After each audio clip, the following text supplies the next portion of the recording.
नमस्कार, good luck today के इस खास अंक में स्वागत है आप सभी का। मैं हूं आपके साथ शगुफ्ता साहिल देव। मेरा साथ देने के लिए स्टूडियो में मौजूद हैं पंडित शैलेंद्र पांडे जी। पंडित जी, बहुत बहुत स्वागत है आपका। नमस्कार। देखिए, आज के इस अंक में हम बात करने वाले हैं आरोग्य सप्तमी या फिर यूं कहें कि रथ सप्तमी की। इसकी खासियत क्या है उसको आगे शो में समझेंगे। पंडित जी से विस्तार से बातचीत होगी, लेकिन सबसे पहले बात कर लेते हैं आज के गुड लक मंत्र की।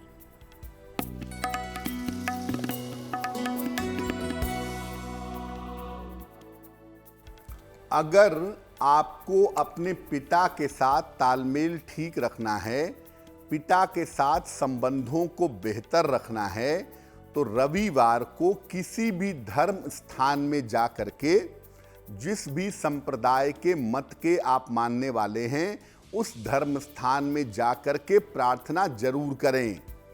और प्रार्थना करने के बाद रविवार को किसी निर्धन व्यक्ति को गुड़ का दान जरूर करें। अगर आप ऐसा नियमित रूप से करते हैं तो आपके पिता को भी लाभ होगा, आपको भी लाभ होगा और आपके संबंध आपके पिता के साथ बेहतर हो जाएंगे। और चलिए पंडित जी से जान लेते हैं 28 जनवरी के पंचांग के बारे में।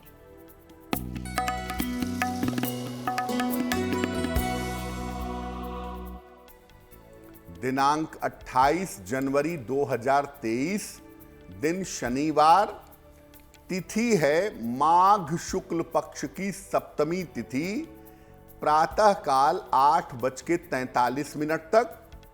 नक्षत्र है अश्विनी नक्षत्र, शाम के 7:06 तक। चंद्रमा मेष राशि में संचरण कर रहे हैं। राहु काल का समय सुबह के 9 बजे से लगभग 10:30 तक। पूर्व दिशा की तरफ यात्रा करने की मनाही है, लेकिन अगर यात्रा करना जरूरी है, मजबूरी है, तो जरा सा घी खाकर और भगवान का स्मरण करके यात्रा करेंगे तो मुश्किल से बचे रहेंगे। और चलिए गुड लक टुडे के आज के इस विषय की शुरुआत करते हैं। और सबसे पहला सवाल वो ये कि पंडित जी ये बताइए कि क्या है रथ सप्तमी या आरोग्य सप्तमी, किसको कहते हैं, इसकी खासियत क्या है, महत्व को कैसे समझें हम इसके? क्या है आरोग्य सप्तमी या रथ सप्तमी और इसका महत्व क्या है? देखिए, सूर्य जब उत्तरायण हो जाते हैं मकर संक्रांति पर, तो प्रकृति की एनर्जी को प्राप्त करने के लिए बहुत सारे नियम बनाए गए हैं, बहुत सारे विधान बनाए गए हैं। उन्हीं में से एक नियम है रथ सप्तमी का या आरोग्य सप्तमी का, और ये मनाया जाता है माघ शुक्ल पक्ष की सप्तमी तिथि को। ऐसा मानते हैं कि रथ सप्तमी पर कश्यप ऋषि और अदिति के संयोग से भगवान सूर्य का जन्म हुआ था। इसीलिए रथ सप्तमी को सूर्य की जन्म तिथि भी कहा जाता है। ऐसा मानते हैं कि सूर्य का प्राकट्य जो है वो रथ सप्तमी को हुआ था। इस दिन अगर आप पूजा उपासना करते हैं, अगर आप उपवास रखते हैं, व्रत रखते हैं, तो आरोग्य की और संतान की प्राप्ति होती है।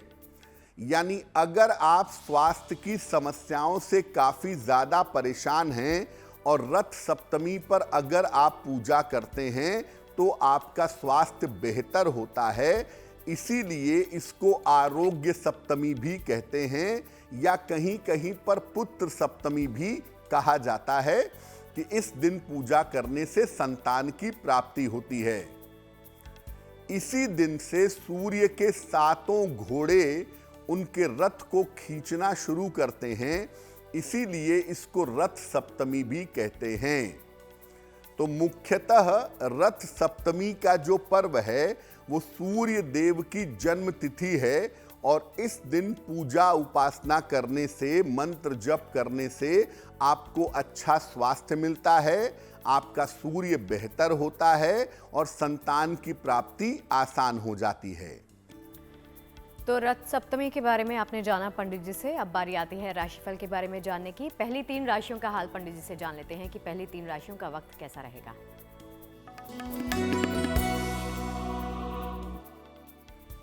मेष राशि, स्वास्थ्य आपका लगातार बेहतर होता चला जाएगा। अचानक धन की प्राप्ति आपको हो सकती है। करियर में इस समय कुछ बदलाव भी होता हुआ दिख रहा है। किसी निर्धन व्यक्ति को अगर धन का दान कर दें तो आपका दिन और भी ज्यादा बेहतर होगा।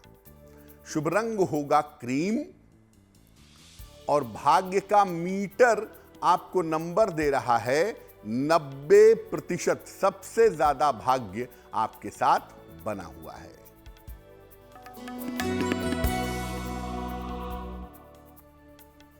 वृषभ राशि, अपने स्वास्थ्य का ध्यान बनाए रखें, बेवजह की चिंता ना करें। संतान पक्ष पर थोड़ा सा ध्यान जरूर दीजिएगा। शनि मंत्र का अगर आप जप कर लें, ओम शं शनैश्चराय नमः, तो आपका दिन कुछ हद तक बेहतर हो जाएगा। शुभ रंग होगा फिरोजी और भाग्य का मीटर आपको नंबर दे रहा है 60%, यानी मेहनत ज्यादा होगी, भाग्य थोड़ा कम रहेगा।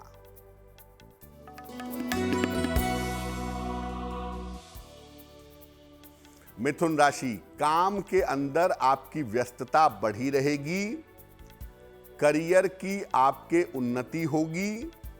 धन लाभ के योग आपके लिए बने हुए हैं। पीपल के वृक्ष में अगर आप जल अर्पित कर दें तो आपका दिन और भी ज्यादा शुभ होगा। शुभ रंग होगा पीला और भाग्य का मीटर आपको नंबर दे रहा है 70%। मध्यम भाग्य आपके साथ बना हुआ है।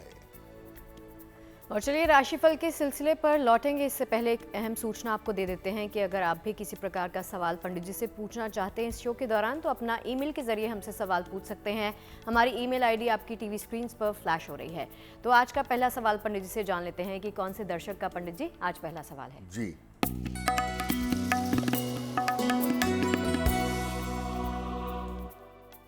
आज का जो पहला प्रश्न है वो मालविका जी ने हमें लिखा है। प्रयागराज से लिखती हैं। इनकी जन्म की तारीख है 9 नवंबर 1980, 1980। जन्म का समय है सुबह के 6 बजे और जन्म का स्थान है जौनपुर। मालविका लिख रही हैं कि वैवाहिक जीवन में दिक्कतें शुरुआत से चली आ रही हैं और तमाम प्रयास करने के बावजूद वैवाहिक जीवन बेहतर नहीं हो पा रहा है। तो मैं क्या उपाय करूं कि मेरा वैवाहिक जीवन बेहतर हो और आने वाला समय कैसा होगा, इस बारे में जानना चाहती हैं। मालविका, आपको बता दूं कि आपकी कुंडली में वैवाहिक जीवन की जो स्थिति है वो कुल मिला के एवरेज दिखाई देती है, मध्यम दिखाई देती है। तो आपका वैवाहिक जीवन कुल मिला के एवरेज रहेगा। अभी निगेटिव दिखाई दे रहा है, लेकिन आने वाले समय में इसमें सुधार होने की संभावना जरूर बनती है। अक्टूबर 2023 तक इंतजार करिए। अक्टूबर 2023 के बाद से आपके वैवाहिक जीवन के बेहतर हो जाने के योग जरूर बनते हैं और उसके बाद से चीजें थोड़ी बेहतर हो जाएंगी। 2024 आपके लिए ज्यादा बेहतर दिखाई दे रहा है, आपके जीवन के मामले में भी, संपत्ति के मामले में भी और मानसिक शांति के मामले में भी। तो इस साल अक्टूबर के बाद से आपका समय काफी अच्छा हो जाएगा। क्या उपाय किया जाए? 2 उपाय करिए। एक ओपल बनवा के पहनिए, लगभग 10-12 रत्ती का ओपल चांदी की अंगूठी में, दाहिने हाथ की तर्जनी उंगली में। शुक्रवार की शाम को ओपल पहनने से आपको लाभ होगा। और दूसरा काम करें, सुबह और शाम दोनों समय ओम नमो भगवते वासुदेवाय, ओम नमो भगवते वासुदेवाय, इस मंत्र का सुबह शाम दोनों समय अगर आप जप करें तो आपके लिए बहुत अच्छा रहेगा। तो चलिए अब पंडित जी से ये जानते हैं कि किन लोगों के लिए ये उपवास व्रत या पूजा वो विशेष फलवती होती है। पंडित जी, कौन से लोग हैं जो ये व्रत रखें, ये उपवास करें और इस दिन सूर्य देव की उपासना करें तो उन्हें विशेष फायदे हो सकते हैं, विशेष लाभ हो सकता है। देखिए, जिन लोगों की कुंडली में सूर्य नीच राशि में बैठा हो, 7 नंबर में हो, तुला में हो, शत्रु राशि में बैठा हो या बहुत ज्यादा कमजोर हो, सूर्य की स्थिति अच्छी ना हो, उनके लिए रथ सप्तमी पर सूर्य देव की पूजा करनी चाहिए। जिन लोगों का स्वास्थ्य लगातार खराब रहता हो, सेहत में कोई ना कोई समस्या हमेशा लगी रहती हो, ऐसे लोगों को भी रथ सप्तमी पर सूर्य देव की उपासना करनी चाहिए। अगर आपके घर में बच्चे बहुत ज्यादा शरारत करते हों, बच्चे बहुत ज्यादा उपद्रवी हों, बहुत बदमाशी करते हों, तो ऐसे घरों में भी सूर्य की पूजा जरूरी है। जिन लोगों को शिक्षा में लगातार बाधा आ रही है या जो लोग ध्यान करते हैं, साधना करते हैं, लेकिन आध्यात्मिक उन्नति नहीं कर पा रहे हैं, उनके लिए भी सूर्य देव की उपासना रथ सप्तमी पर बहुत अच्छी होती है। जिन लोगों को संतान प्राप्त करने में बाधा आ रही हो, तमाम प्रयासों के बावजूद जिन लोगों को संतान की प्राप्ति नहीं हो पा रही हो, ऐसे लोग भी अगर रथ सप्तमी पर, आरोग्य सप्तमी पर भगवान सूर्य की पूजा करें तो उनके लिए बहुत अच्छा होगा। जो लोग प्रशासनिक कार्य करते हों या जो लोग प्रशासनिक सेवा में जाना चाहते हों, या तो आप एडमिनिस्ट्रेटिव नौकरी में खुद हैं या एडमिनिस्ट्रेटिव नौकरी में जाना चाहते हैं, तो आपके लिए रथ सप्तमी पर सूर्य देव की पूजा बड़ी महत्वपूर्ण होगी। कहने का मतलब यह है कि अगर सूर्य से संबंधित कोई भी समस्या आपके जीवन में है, चाहे वो शिक्षा की हो, चाहे वो संतान की हो, चाहे वो बेहतर स्वास्थ्य की हो, अगर सूर्य संबंधी कोई भी दिक्कत आपके जीवन में है, तो रथ सप्तमी पर सूर्य देव की उपासना करना आपके लिए बहुत ज्यादा शुभ होगा, बहुत ज्यादा मंगलकारी होगा। और चलिए राशिफल के सिलसिले पर वापस लौटते हैं और अगली 3 राशियों का वक्त भी पंडित जी से जान लेते हैं। पंडित जी बता दीजिए।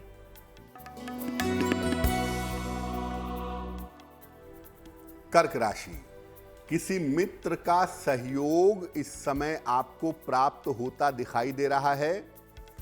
धन की दशा में सुधार होता दिख रहा है। करियर की तमाम समस्याएं आपकी दूर हो जाएंगी। किसी निर्धन व्यक्ति को अगर आप धन का दान कर दें तो आपका दिन और भी ज्यादा बेहतर होगा। शुभ रंग होगा पीला और भाग्य का मीटर आपको नंबर दे रहा है 80%। बहुत अच्छा भाग्य आपके साथ बना हुआ है।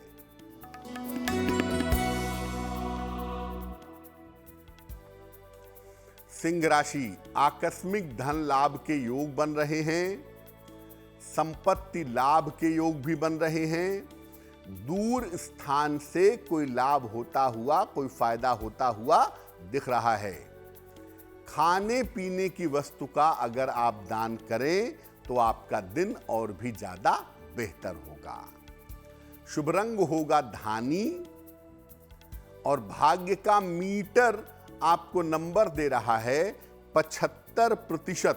उत्तम भाग्य आपके साथ बना हुआ है।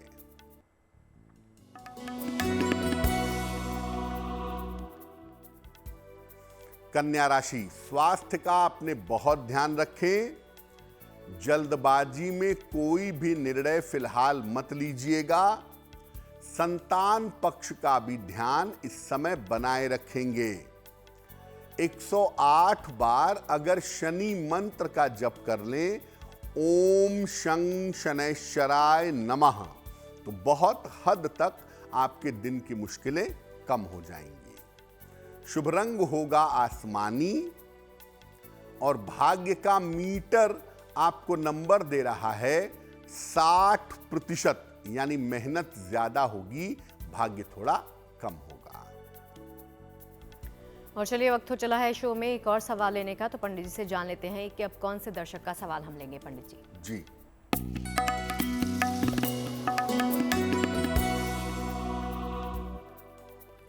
अगला प्रश्न हमें नमित जी ने लिखा है। नमित जी हमें लखनऊ से मेल लिखते हैं। इनकी जन्म की तारीख है 21 मार्च 1985, 1985। जन्म का समय है रात के लगभग 9 बजे और जन्म का स्थान है लखनऊ।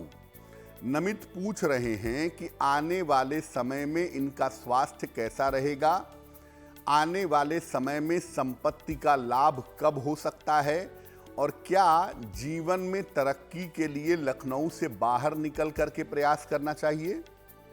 नमित, आपको बता दूं कि आपकी कुंडली के हिसाब से आप लखनऊ या उसके आसपास ही रहिए। अपने जन्म स्थान या जन्म स्थान के आसपास रहना आपके लिए ज़्यादा बेहतर है। दूसरी बात यह है कि संपत्ति का लाभ इसी वर्ष आपको होगा। साल 2023 के आखिरी में आपको संपत्ति का लाभ होने की संभावना दिखाई देती है। और तीसरी और महत्वपूर्ण बात यह है कि आने वाले समय में फरवरी 2024 तक अपने स्वास्थ्य का ध्यान रखिए, दुर्घटनाओं से बचिए।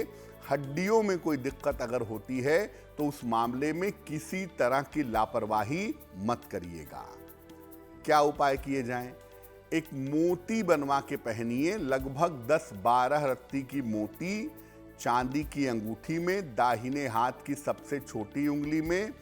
शुक्ल पक्ष के सोमवार की रात को मोती पहनना आपके लिए बेहतर होगा।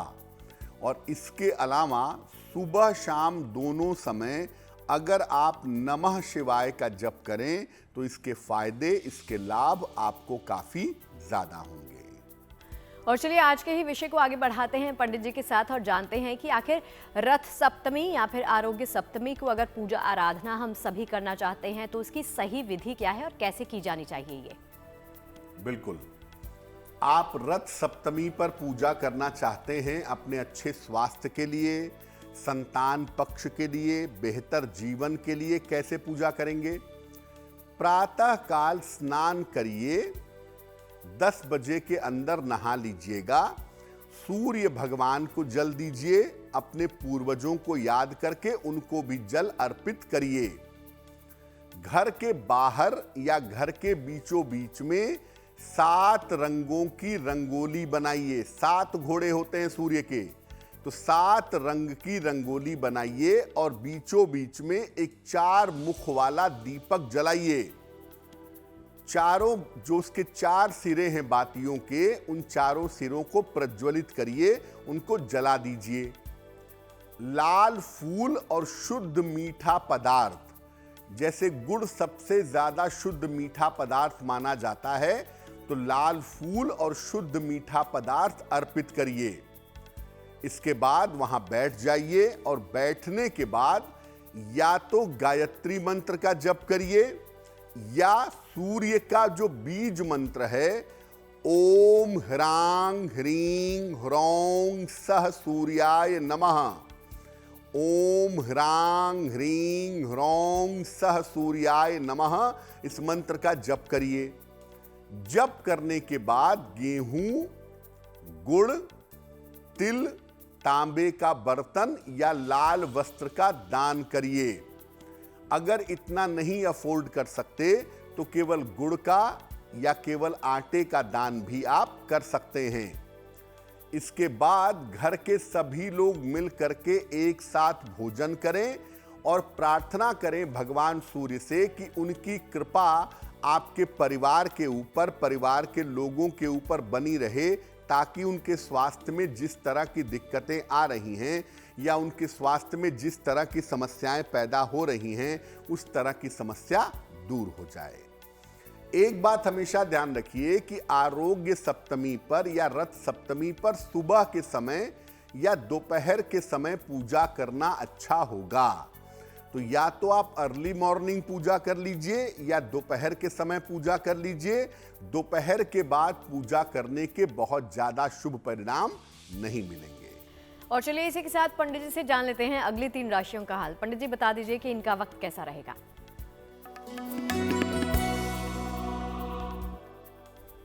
तुला राशि, अगर अविवाहित हैं तो इस समय आपका विवाह तय हो सकता है। धन की स्थिति आपकी कुल मिलाकर ठीक रहने वाली है। कारोबार के मामले में आपको लाभ होगा। किसी निर्धन व्यक्ति को अगर धन का दान कर दें तो आपका दिन और भी ज्यादा शुभ होगा। शुभ रंग होगा गुलाबी और भाग्य का मीटर आपको नंबर दे रहा है 70%। मध्यम भाग्य आपके साथ बना हुआ है।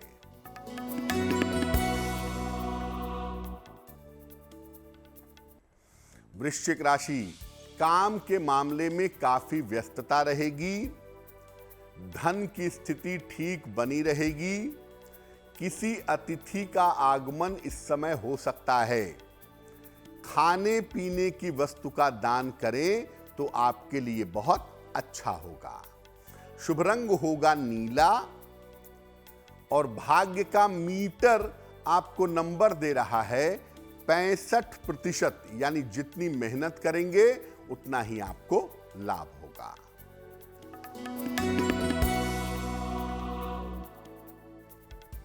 धनु राशि, संपत्ति की समस्या हल होगी। करियर में लाभ के योग बन रहे हैं। नई मित्रता शुरू होगी। नई दोस्ती की शुरुआत हो सकती है।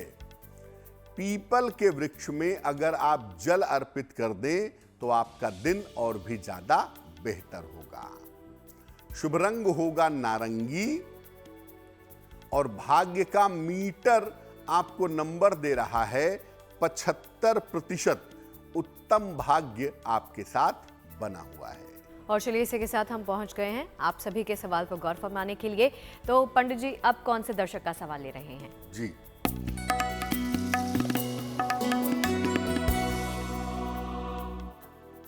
अगला प्रश्न हमें कृष्ण कुमार जी ने लिखा है। कृष्ण कुमार जी हमें दिल्ली से मेल लिखते हैं। इनकी जन्म की तारीख है 23 जुलाई 1960, 1960। जन्म का समय है सुबह के लगभग 6 बजे और जन्म का स्थान है दिल्ली। कृष्ण कुमार जी कह रहे हैं कि मैं रिटायर हो चुका हूं, तो क्या मुझे अब कोई व्यापार करना चाहिए? किसी तरह के व्यापार में जाना मेरे लिए फायदेमंद होगा और आने वाला समय मेरा कैसा रहेगा? कृष्ण कुमार जी, आपकी कुंडली जो है वो सामान बेचने वाली कुंडली सामान्यतः नहीं है। इस कुंडली में समझाने और सलाह देने का काम अगर किया जाए तो उसके परिणाम आपके लिए ज्यादा बेहतर होंगे। कंसल्टेंसी, काउंसलिंग का काम अगर आप करें तो वो आपके लिए बहुत अच्छा रहेगा। दूसरा, अगर आप थोड़ा सामान बेचना चाहते ही हैं, कोई व्यापार करना चाहते ही हैं, तो स्टेशनरी से संबंधित, कॉपी किताब पुस्तकों से संबंधित अगर आप कोई व्यवसाय करें तो इस व्यवसाय में सफलता मिलने की संभावना थोड़ी बहुत बन सकती है। और व्यवसाय करने का जो उपयुक्त समय होगा वो जून 2023 के बाद होगा। क्या उपाय किए जाएं? एक पन्ना बनवा करके जरूर पहन लें। लगभग 6 से 8 रत्ती का पन्ना चांदी की अंगूठी में, दाहिने हाथ की सबसे छोटी उंगली में। बुधवार की शाम को पन्ना पहनने से आपको लाभ होगा। और रोज शाम को 108 बार ओम शं शनैश्चराय नमः इस मंत्र का जप करने से भी आपको निश्चित रूप से फायदा होगा। और चलिए आज के विषय को आगे बढ़ाते हैं पंडित जी के साथ और जान लेते हैं कि रथ सप्तमी पर सफलता अगर प्राप्त करना चाहते हैं, विजय अगर प्राप्त करना चाहते हैं, तो उसके लिए किस प्रकार के पंडित जी उपाय किए जाने चाहिए, वो बता दीजिए। देखिए, सूर्य का मतलब ज्योतिष का प्राण है। सूर्य हमारे धरती पर जीवन का कारक है। सूर्य, इसीलिए अगर आप सूर्य को प्रबल करते हैं, सूर्य को मजबूत करते हैं, तो जीवन के हर क्षेत्र में आपको सफलता भी मिलेगी और आपको विजय की प्राप्ति भी होगी। कैसे, क्या करेंगे, क्या उपाय करेंगे?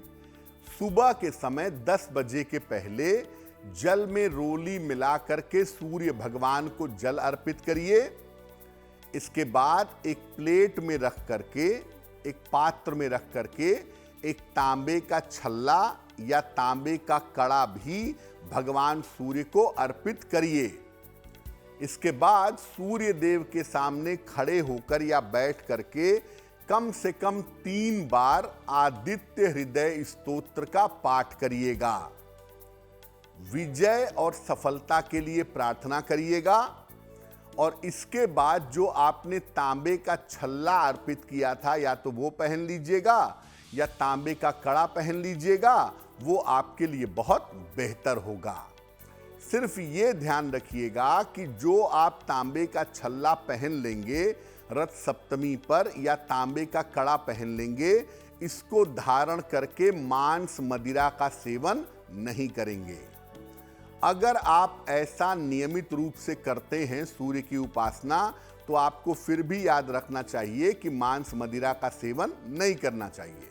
और मौका तो खैर रथ सप्तमी का है।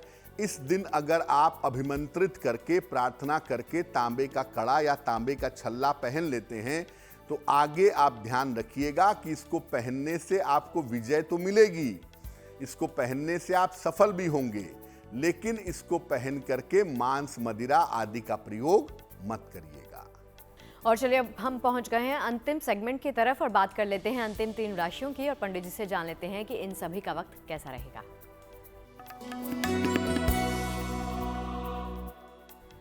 मकर राशि, बेवजह के वाद विवाद हो सकते हैं, सावधान रहिए, विवादों से बचिए। लंबी यात्रा जहां तक संभव हो टाल दीजिए। परिवार की समस्या भी इस समय हो सकती है, उससे आपको बचना चाहिए। शनि मंत्र का अगर आप जप कर लें, ओम शं शनैश्चराय नमः, तो निश्चित रूप से आपके दिन की मुश्किलें कम हो जाएंगी। शुभ रंग होगा हरा और भाग्य का मीटर आपको नंबर दे रहा है 60%, यानी मेहनत ज्यादा होगी, भाग्य थोड़ा कम रहेगा।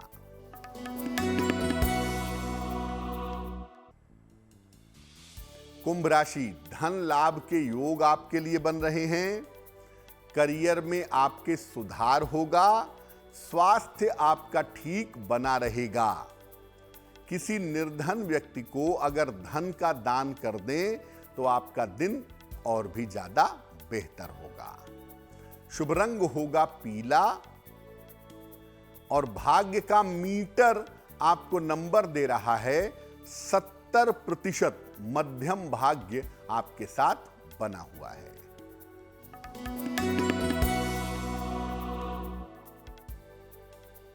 मीन राशि, स्थान परिवर्तन के योग बन रहे हैं। करियर की तमाम समस्याओं में सुधार होगा। धन इस समय आपको आसानी से मिल सकेगा। खाने पीने की वस्तु का अगर आप दान कर दें तो आपका दिन और भी ज्यादा बेहतर होगा। शुभ रंग होगा नारंगी और भाग्य का मीटर आपको नंबर दे रहा है 80%। बहुत अच्छा भाग्य आपके साथ बना हुआ है। और चलिए आप सबके सवालों पर एक बार फिर से आ गए हैं हम, और इस शो का अंतिम सवाल ले लेते हैं। पंडित जी से जान लेते हैं कि किस दर्शक का सवाल पंडित जी लेंगे। जी,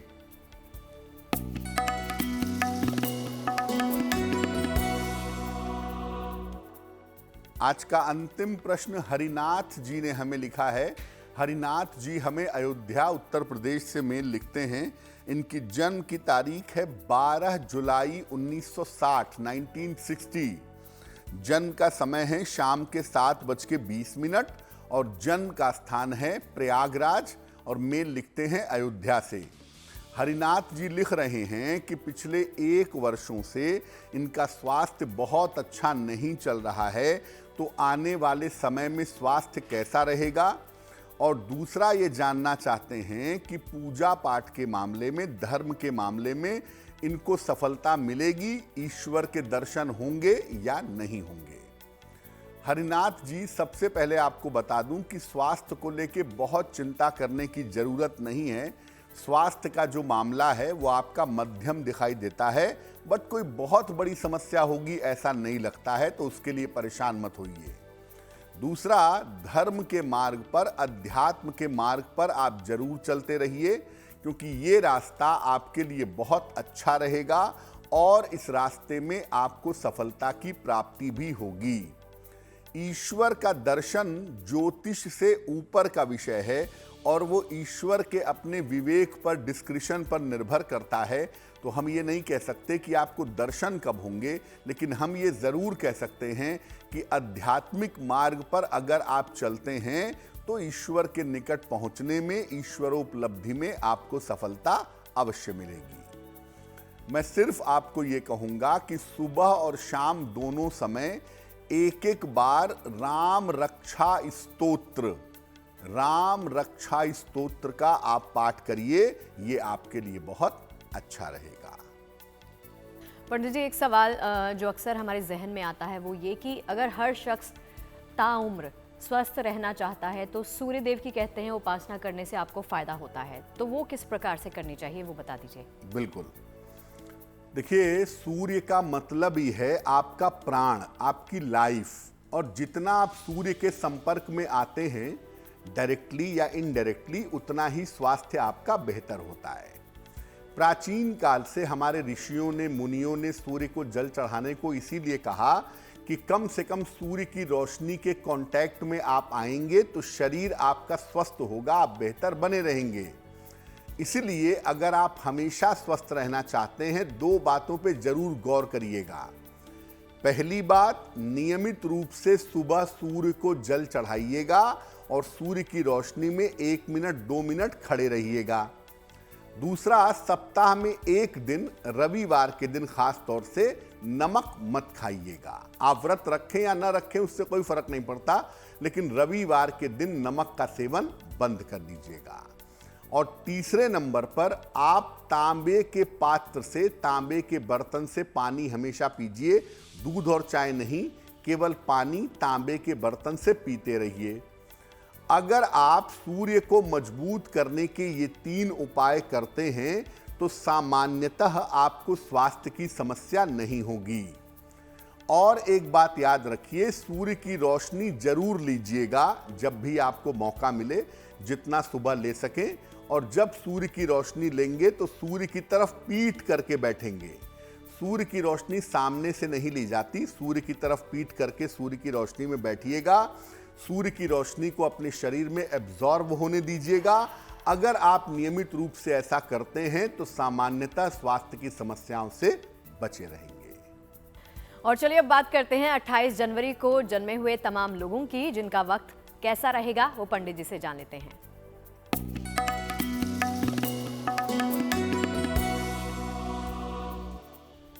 जिन लोगों का जन्मदिन 28 जनवरी को है, उन्हें हम सबकी तरफ से जन्मदिन की हार्दिक शुभकामनाएं। आने वाले वर्ष में आपके करियर में बदलाव होगा। धन की स्थिति आपके लिए कुल मिलाकर ठीक रहेगी। कर्ज से आपकी मुक्ति होगी। साल के अंत में या तो वाहन खरीद सकते हैं या तो संपत्ति का लाभ आपको हो सकता है।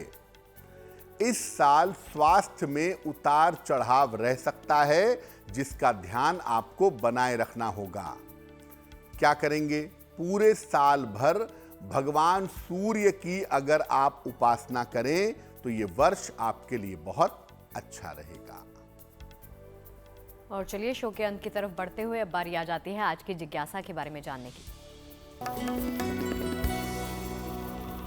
आज की जिज्ञासा है कि क्या माता पिता के अच्छे कर्मों का, बुरे कर्मों का फल संतान को भुगतना पड़ता है? देखिए, माता पिता के संस्कार संतान के साथ गहराई से जुड़े होते हैं। माता पिता के कर्म भी संतान को शुभ या अशुभ रूप में प्राप्त होते हैं। जैसे माता पिता की संपत्ति संतान को मिलती है, वैसे ही माता पिता के कर्म भी संतान को मिलते हैं, शुभ कर्म शुभ रूप में, अशुभ कर्म अशुभ रूप में। इसीलिए जो माता पिता अपनी संतान का कल्याण चाहते हैं कि उनकी संतान तरक्की करे, उन्हें अपने कर्म ठीक अवश्य रखने चाहिए। और अब पंडित जी से जान लेते हैं 28 जनवरी के शुभ पहर के बारे में।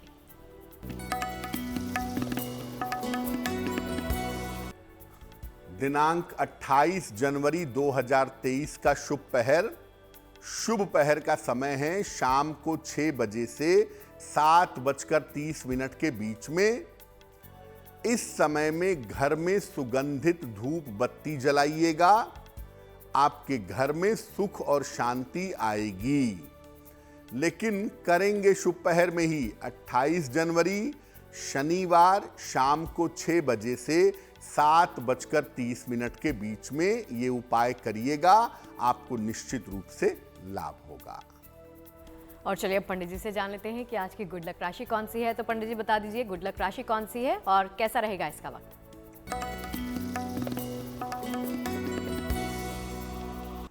हम आपको बता रहे हैं अलग अलग राशियों के रिश्तों के बारे में, संबंधों के बारे में, कैसे संबंध निभाते हैं अलग अलग राशि के लोग। आज की जो गुड लक राशि है वो है वृषभ राशि। सामान्यतः ये संबंधों को आखिरी सीमा तक निभाते हैं, पूरी कोशिश करते हैं कि संबंध खराब ना हो। लेकिन अगर एक बार संबंध टूट जाए तो दोबारा बिल्कुल नहीं जोड़ते, दोबारा बिल्कुल जोड़ने की कोशिश भी नहीं करते।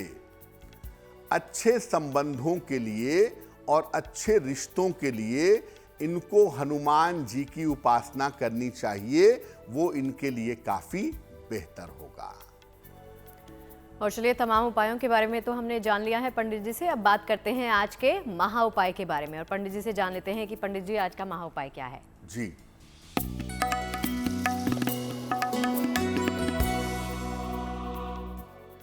अगर बहुत समय से छोटी छोटी बीमारियां आपको परेशान कर रही हों, कभी सर्दी जुकाम है, कभी पेट में दिक्कत है, कभी हड्डियों में दिक्कत है और ये परेशानी लगातार चल रही हो, क्या करना चाहिए?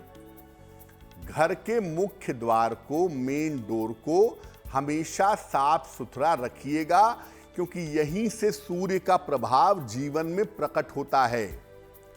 घर में चंदन के सुगंध की धूप बत्तियां जलाइएगा नियमित रूप से, और नियमित रूप से किसी अस्पताल में धन या दवाइयों का दान करिएगा। एक मून स्टोन बनवा लीजिए, लगभग 8-10 रत्ती का मून स्टोन चांदी की अंगूठी में बनवा करके राइट हैंड की सबसे छोटी उंगली में सोमवार की रात को पहन लीजिएगा। आपके लिए बहुत अच्छा होगा। तो अगर आप ये उपाय नियमित रूप से करते हैं तो स्वास्थ्य की छोटी से छोटी समस्या से आप बचे रहेंगे, स्वस्थ रहेंगे, स्वस्थ महसूस करेंगे। तो पंडित जी इस महा उपाय के लिए आपका बहुत बहुत शुक्रिया। धन्यवाद। तो चलिए आज के इस खास शो में फिलहाल के लिए इतना ही। इजाजत दीजिए, बाकी खबरें जारी हैं। आप देखते रहिए गुड न्यूज टुडे। नमस्कार।